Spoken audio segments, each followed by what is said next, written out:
Narasaraopet Araku parliamentary స్థానాలపై CM Chandrababu సమీక్ష నిర్వహించారు. అర్ధరాత్రి వరకు జరిగిన సమావేశంలో అభ్యర్థుల ఎంపిక బలాబలాలపై చర్చించారు. అభ్యర్థుల ఎంపికను 2 రోజుల్లో పూర్తి చేయనున్నారు. నేతలంతా ఎన్నికల ప్రచారానికి సిద్ధం కావాలని పిలుపునిచ్చారు. బీజేపీ, వైసీపీ, టీఆర్ఎస్ కుమ్మక్కై రాష్ట్రంపై కుట్రలు చేస్తున్నాయని చంద్రబాబు ఆరోపించారు. కుట్ర రాజకీయాలపై ఈ నెల 22న ఎన్నికల సంఘానికి ఫిర్యాదు చేస్తామని తెలిపారు.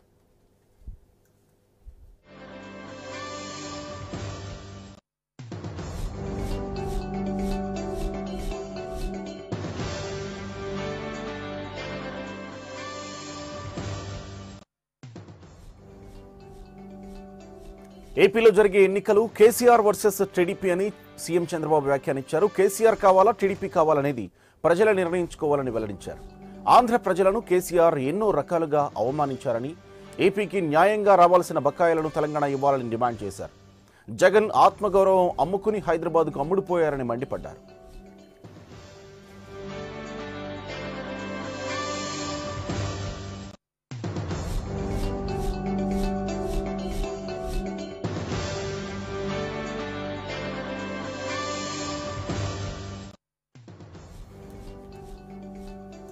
కర్నూలు జిల్లా పాణ్యం వైసీపీ ఎమ్మెల్యే గౌరు చరితారెడ్డి టీడీపీ తీర్థం పుచ్చుకున్నారు. పసుపు కండువా కప్పిన సీఎం చంద్రబాబు సాదరంగా పార్టీలోకి ఆహ్వానించారు. జిల్లాకు సాగునీరిచ్చేందుకు సీఎం కృషి చేస్తానని హామీ ఇచ్చినట్లు గౌరు చరితారెడ్డి తెలిపారు. పాణ్యాన్ని పారిశ్రామిక హబ్గా తీర్చిదిద్దిన చరిత్ర చంద్రబాబుదేనని ఆమె అన్నారు. గుండ్రేవుల ఎత్తిపోతలకు శ్రీకారం చుట్టింది చంద్రబాబేనని, కొందరు స్వార్థపరులు మచ్చుమర్రికి అడ్డంకులు పెట్టారని గౌరు చరిత ఆరోపించారు. పాణ్యంలో చెరువుల అభివృద్ధి చేయాలని సీఎంను కోరానని గౌరు దంపతులు తెలిపారు.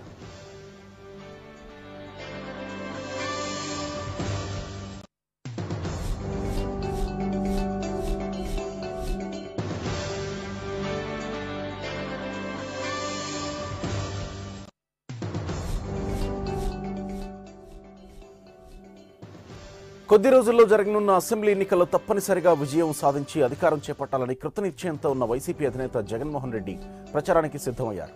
సమర శంఖారావం పేరుతో రాష్ట్ర వ్యాప్తంగా అన్ని జిల్లాల్లోనూ సభలను నిర్వహించాలని నిర్ణయించారు. ఇప్పటికే పలు జిల్లాల్లో ఈ సభలు ఏర్పాటు చేయగా రేపు తూర్పుగోదావరి జిల్లా కాకినాడలో సమర శంఖారావం పూరించబోతున్నారు.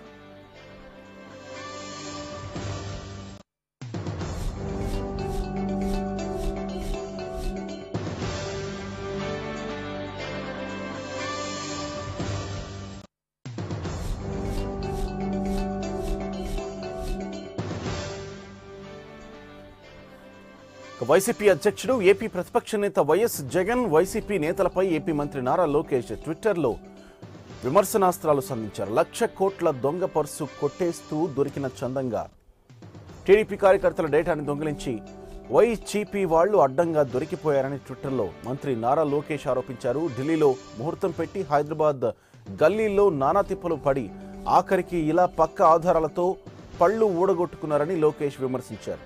వాళ్లు తవ్విన గోతిలో వాళ్లే పడ్డారని ట్విట్టర్లో లోకేష్ పేర్కొన్నారు.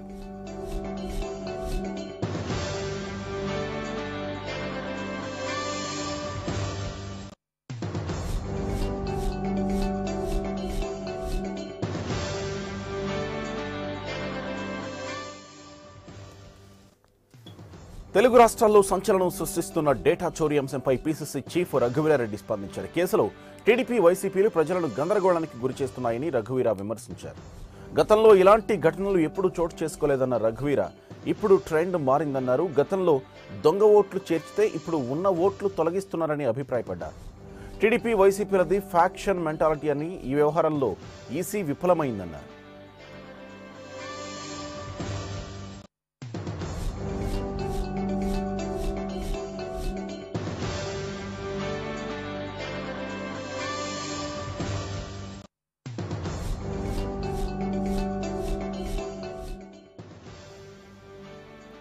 ఎన్నికలు సమీపిస్తున్న వేళ రాష్ట్ర బీజేపీ కోర్ కమిటీ అత్యవసరంగా సమావేశమైంది. తిరుపతిలో జరిగిన సమావేశానికి పార్టీ రాష్ట్ర అధ్యక్షుడు కన్నా లక్ష్మీనారాయణ, కోర్ కమిటీ సభ్యులు మురళీధర్, మాజీ మంత్రి Manikyalarao, MP GVL Narasimharao, MP Kambhampati Haribabu, కేంద్ర మాజీ మంత్రి పురంధరేశ్వరి, ఎమ్మెల్సీ మాధవ్, పార్టీ నేతలు విష్ణువర్ధన్ రెడ్డి, షేక్ బాజీ హాజరయ్యారు. ఎన్నికల నోటిఫికేషన్ వచ్చిన తర్వాత పార్టీ వ్యూహాలు ఎలా ఉండాలి, ఏ విధంగా ముందుకెళ్లాలనే దానిపై ప్రధానంగా ఈ భేటీలో చర్చించారు.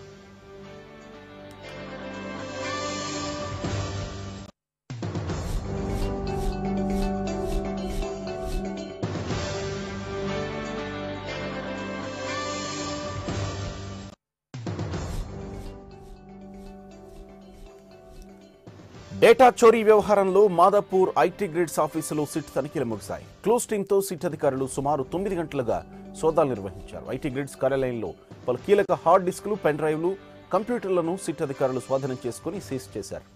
సీజ్ చేసిన కంప్యూటర్లను గౌషామహల్ సిట్ కార్యాలయానికి తరలించారు. మరోవైపు ఐటీ గ్రిడ్స్ డైరెక్టర్ అశోక్ వేసిన క్వాష్ పిటిషన్పై సిట్ కౌంటర్ సిద్ధం చేసింది.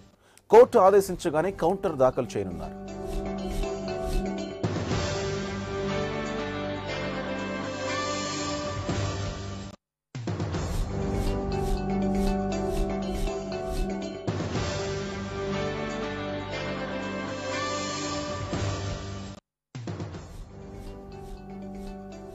చంద్రబాబు మాటల్లో సెల్ఫ్ గోల్ తప్ప మరేమీ లేదని వైసీపీ నేత బుగ్గన రాజేంద్రనాథ్ రెడ్డి అన్నారు. కొండను తవ్వి ఎలుకను కూడా పట్టలేకపోయారని ఎద్దేవా చేశారు.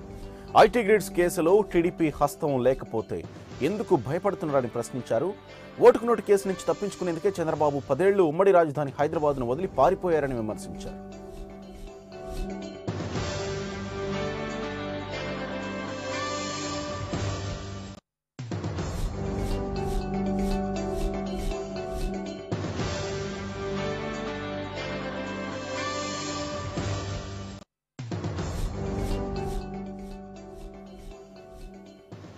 ఫామ్ 7 దరఖాస్తుల దర్యాప్తులో కొత్త కోణం వెలుగులోకి వచ్చింది. మరణించిన వారి పేరిట కూడా దరఖాస్తులు ఉన్నట్లు ఏపీ పోలీసులు గుర్తించారు. 80 ఏళ్ల వృద్ధుడి పేరుతోనూ దరఖాస్తులు వచ్చాయని బీహార్, యూపీ, ఢిల్లీ, హైదరాబాద్, బెంగళూరు నుంచి ఆన్లైన్లో దరఖాస్తులు అప్లోడ్ అయినట్లు గుర్తించారు. ఐడి నంబర్లు ఇవ్వాలని ఏపీ పోలీసులు ఎన్నికల కమిషన్ను కోరారు. త్వరలోనే ఐడి నంబర్లు ఇస్తామని ఎన్నికల కమిషన్ తెలిపింది. ఐడి నంబర్లు వస్తే బ్యాకప్ డేటాను తీసుకుని తమ సమాచారాన్ని ధృవీకరించుకోవాలని పోలీసులు భావిస్తున్నారు.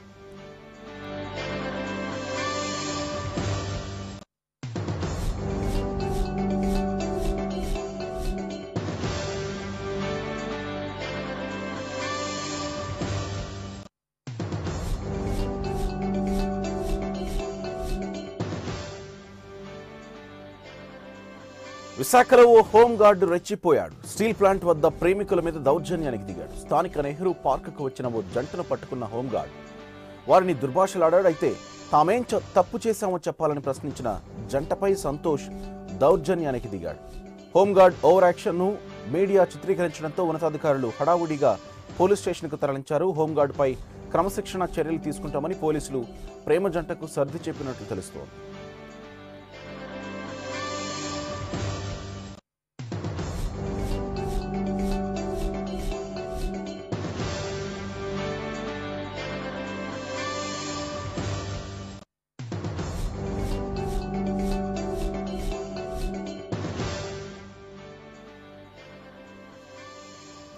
వ్యవసాయం దండగని చెప్పిన చంద్రబాబు నాయుడు తెలంగాణలో అమలవుతున్న రైతు బంధు పథకాన్ని కాపీ కొట్టారని, అన్నదాత సుఖీభవ అనే పేరు పెట్టుకున్నారని టీఆర్ఎస్ వర్కింగ్ ప్రెసిడెంట్ కేటీఆర్ అన్నారు. నాగర్ కర్నూలులో జరిగిన బహిరంగ సభలో పాల్గొన్న ఆయన ఈ వ్యాఖ్యలు చేశారు. చంద్రబాబు నాయుడు ప్రతిరోజు టెలికాన్ఫరెన్స్ నిర్వహించి కేసీఆర్ గురించి దుమ్మెత్తి పోస్తున్నాడని ధ్వజమెత్తారు. పాలనాధ్యక్షుడైన కేసీఆర్కు తెలంగాణ ప్రజలు మళ్లీ పట్టం కట్టడం హర్షణీయమన్నారు.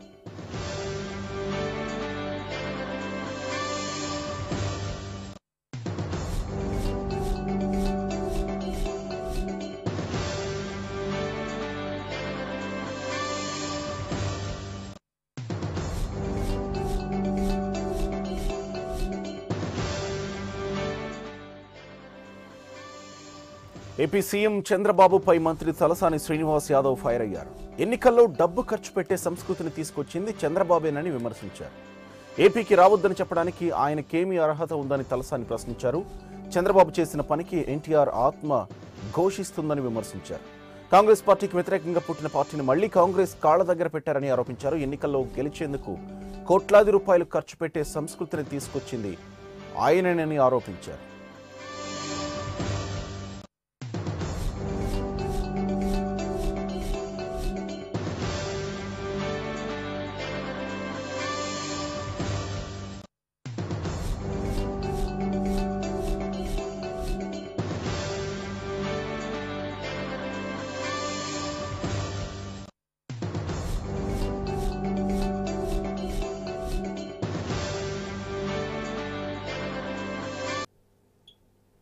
Welcome back. తెలంగాణ కాంగ్రెస్ పార్టీలో మరో వికెట్ పడింది. నల్గొండ జిల్లా నకిరేకల్ ఎమ్మెల్యే చిరుమర్తి లింగయ్య టీఆర్ఎస్లో చేరేందుకు సిద్ధమయ్యారు. ఈ మేరకు ఆయన అధికారిక ప్రకటన విడుదల చేశారు. నియోజకవర్గ అభివృద్ధి కోసం తాను టీఆర్ఎస్లో చేరుతున్నట్లు ప్రకటించారు.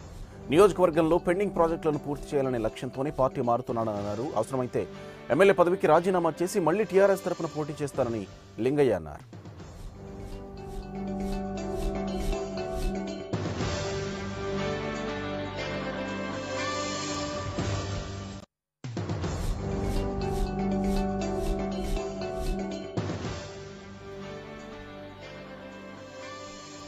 ప్రధాని నరేంద్ర మోడీపై కాంగ్రెస్ పార్టీ జాతీయ అధ్యక్షుడు రాహుల్ గాంధీ నిప్పులు చెరిగారు. భారత్ని 2 ముక్కలు చేయాలని ప్రధాని మోడీ చూస్తున్నారని ఆరోపించారు. భారత్లో ఒక భాగాన్ని ధనికుల కోసం మోడీ కేటాయించారని, పెట్టుబడిదారులకు లాభం చేకూర్చేలా ఆయన వ్యవహరించారని మండిపడ్డారు. బ్యాంకులకు రుణాలు ఎగ్గొట్టి పారిపోయిన వారి గురించి మోడీ పట్టించుకోరని, విజయ్ మాల్యా, నీరవ్ మోడీ లాంటి వాళ్లపై చర్యలు ఉండవని విమర్శించారు. రఫేల్ ఒప్పందంలో అనిల్ అంబానీకి 1000 కోట్లు లబ్ధి చేకూర్చారని ఆరోపించారు.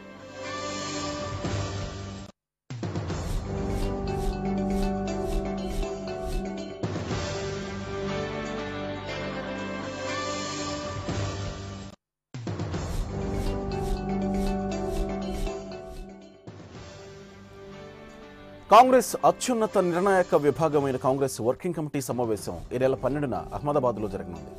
రానున్న లోక్సభ ఎన్నికల ప్రచారం, వ్యూహాలను ఈ సమావేశంలో చర్చించనున్నారు. భేటీ అనంతరం గాంధీనగర్లోని అదాలజ్లో బహిరంగ సభ నిర్వహించనున్నారు. 1961లో తొలిసారిగా గుజరాత్లో సిడబ్ల్యూసి భేటీ జరిగింది. తిరిగి 58 ఏళ్ల తర్వాత ఈ కార్యక్రమానికి అహ్మదాబాద్ వేదిక కాబోతోంది. ఈ భేటీకి కాంగ్రెస్ అధ్యక్షుడు రాహుల్ గాంధీ, ఆయన తల్లి సోనియా, మాజీ ప్రధాని మన్మోహన్లతో పాటు కాంగ్రెస్ పాలిత రాష్ట్రాల ముఖ్యమంత్రులు పాల్గొననున్నారు.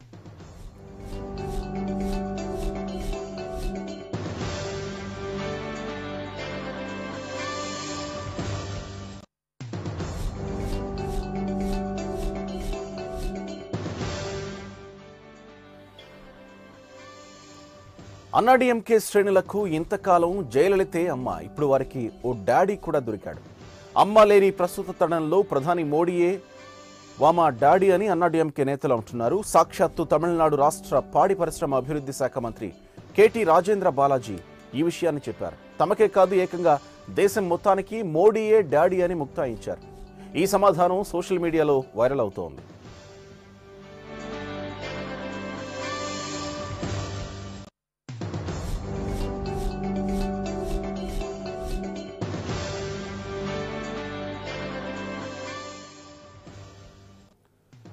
రక్షణ శాఖ సంబంధిత పత్రాలని కాపాడలేని వారు దేశాన్నేం కాపాడుతారని ప్రధానమంత్రి నరేంద్ర మోడీని ఉద్దేశించి డీఎంకే అధినేత ఎంకే స్టాలిన్ విమర్శించారు.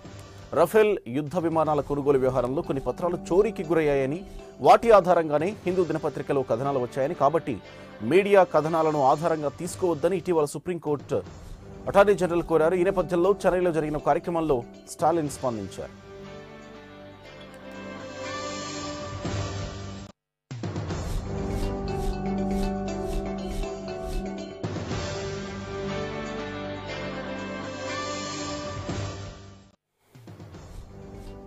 పంజాబ్ నేషనల్ బ్యాంకును 1000 కోట్ల రూపాయల మేర మోసగించి పారిపోయిన ఆర్థిక నేరస్తుడు, ప్రముఖ వజ్రాల వ్యాపారి లండన్ వీధుల్లో ప్రత్యక్షమయ్యాడు.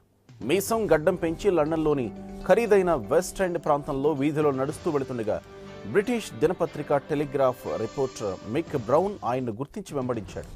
మీరు ఎన్నాళ్ళ నుంచి ఇక్కడ ఉంటున్నారు, ఏం బిజినెస్ చేస్తున్నారు, ఇంకా ఎంతకాలం లండన్లో ఉంటారంటూ ఆ రిపోర్టర్ ఆయనకు అనేక ప్రశ్నలు సంధించారు. కానీ నీరవ్ దేనికి బదులివ్వకుండా సారీ, నో కామెంట్స్ అంటూ వేగంగా అక్కడి నుంచి వెళ్లిపోయారు.